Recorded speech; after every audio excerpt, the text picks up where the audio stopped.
Assalamualaikum warahmatullahi wabarakatuh.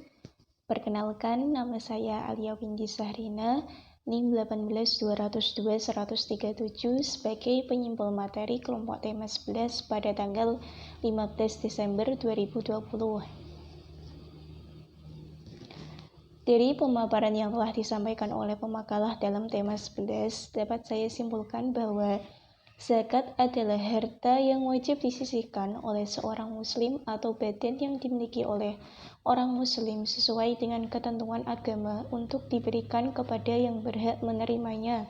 Selanjutnya mengenai prinsip unik zakat. Prinsip unik zakat ada 6. Yang pertama, prinsip keyakinan keagamaan, yaitu bagi orang yang membayar zakat atau muzaki, zakat merupakan salah satu manifestasi dari keyakinan agamanya. Yang kedua, prinsip pemerataan dan keadilan merupakan tujuan sosial zakat, yaitu membagi kekayaan yang diberikan Allah lebih merata dan adil kepada manusia. Yang ketiga, prinsip produktivitas menekankan bahwa zakat memang harus dibayarkan karena milik tertentu telah menghasilkan produk tertentu setelah melewati jangka waktu tertentu. Yang keempat, prinsip nalar sangat rasional bahwa zakat harta yang menghasilkan itu harus dikeluarkan. Yang kelima, prinsip kebebasan. Zakat hanya dibayar oleh orang yang bebas. Dan yang terakhir yakni prinsip etika dan kewajaran, yaitu zakat tidak dipungut secara semena-mena. Selanjutnya mengenai sejarah zakat.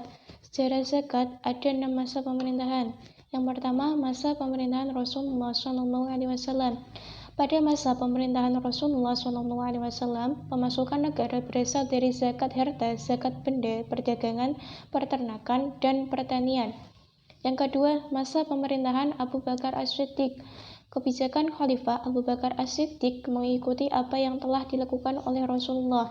Dengan demikian, pada masa pemerintahan Khalifah Abu Bakar, fokus kebijakannya menitik beratkan kepada jihad fisabilillah. Yang ketiga, masa pemerintahan Umar bin Khattab.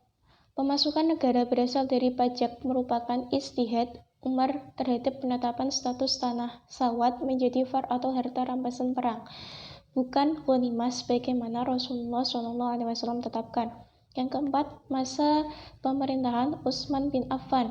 Pada masa pemerintahan Khalifah Utsman bin Affan, tanah tersebut dibagikan kepada individu-individu untuk reklamasi dan untuk meningkatkan kontribusi terhadap Baitul Mal. Yang kelima, masa pemerintahan Ali bin Abi Thalib. Pada masa pemerintahan Khalifah Ali, sistem penerimaan terbesar tidak berubah sebagaimana penerimaan sebelumnya, yaitu dari jizyah dan kharaj. Adapun zakat menjadi sumber penerimaan negara sekunder. Dan yang terakhir, sejarah zakat di Indonesia. Sejak Islam datang ke Indonesia, zakat telah menjadi satu sumber dana untuk kepentingan pengembangan agama Islam. Dalam perjuangan bangsa Indonesia menentang penjajah Barat pendahulu, zakat terutama bagian sabilillahnya merupakan sumber dana perjuangan ketika satu persatu tanah air dikuasai oleh Belanda. Pengelolaan zakat ialah suatu kegiatan perencanaan, pengorganisasian, pelaksanaan, pengawasan terhadap pengumpulan dan pendistribusian serta pendayagunaan zakat. Tujuan pengelolaan zakat itu ada 3. Yang pertama, meningkatkan pelayanan bagi masyarakat dalam menemukan zakat sesuai dengan ketentuan agama. Yang kedua, meningkatkan fungsi dan peranan peranata kegiatan dalam upaya mewujudkan kesejahteraan masyarakat. Dan yang terakhir, meningkatkan hasil guna dan daya guna zakat. Pengelolaan zakat dilakukan oleh badan amil yang dibentuk oleh pemerintah yang diorganisasikan dalam suatu badan atau lembaga. Pengumpulan zakat dilakukan oleh badan amil zakat dengan cara menerima atau mengambil dari muzaki atas dasar pemberitahuan muzaki. Dalam UU ditegaskan bahwa lembaga pengelolaan zakat yang ada di Indonesia adalah Badan Amil Zakat yang dikelola oleh negara serta lembaga amil zakat yang dikelola oleh swasta. Lembaga pengelolaan zakat antara lain yang pertama Basnas atau Badan Amil Zakat Nasional dan yang kedua LAS atau Lembaga Amil Zakat. Dalam Quran Surat At-Taubah ayat telah dijelaskan tentang orang-orang yang berhak mendapatkan zakat. Dalam ayat tersebut ada 8 kelompok yang berhak memperoleh zakat, yaitu fakir, miskin, amil, riqab, mu'alaf, qarimin, fisabilillah, dan ibnu sabil. Kendala-kendala dalam pengembangan lembaga amil zakat. Yang pertama, masih ada masyarakat yang memahami bahwa zakat bukanlah merupakan kewajiban dan pelaksanaannya dapat dipaksakan. Hal ini juga dipengaruhi pemahaman akan makna zakat bagi kehidupan masyarakat kurang dibanding dengan sholat dan haji. Yang kedua, zakat kadangkala disamakan dengan pajak sehingga dijadikan legitimasi sebagian masyarakat untuk tidak membayar zakat. Keadaan ini tidak lepas dari peran pemerintah yang memiliki kepentingan atas keberadaan pajak dan kurang mengertinya pengambilan keputusan atas dampak yang dihasilkan zakat bagi masyarakat. Yang ketiga, di Indonesia telah banyak lembaga zakat namun terasa mengakomodasi sumber-sumber zakat. Hal ini tidak lepas dari koordinasi di masing-masing lembaga dan konsistensi di setiap lembaga zakat untuk menjalin networking. Dan yang terakhir, keberadaan UU Zakat pada saat ini belum sepenuhnya diimplementasikan.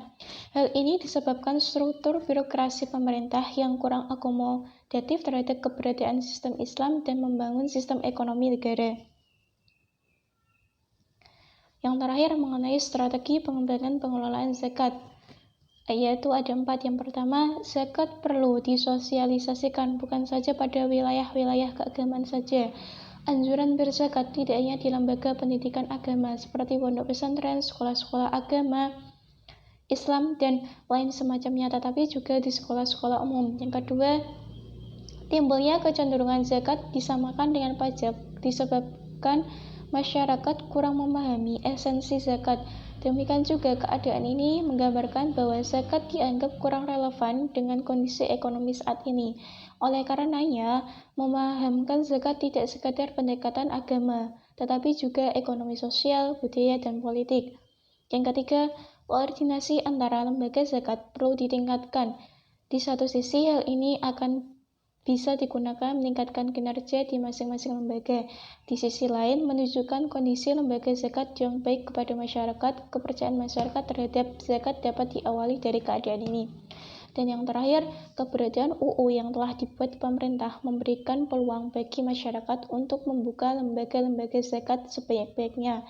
Walaupun kenyataannya pemerintah kurang efektif dalam mengimplementasikan UU ini, tetapi setidaknya UU ini menjadi legitimasi bagi umat Islam dalam mengembangkan lembaga zakat. Cukup sekian yang dapat saya sampaikan, kurang lebihnya saya mohon maaf yang sebesar-besarnya. Wassalamualaikum warahmatullahi wabarakatuh.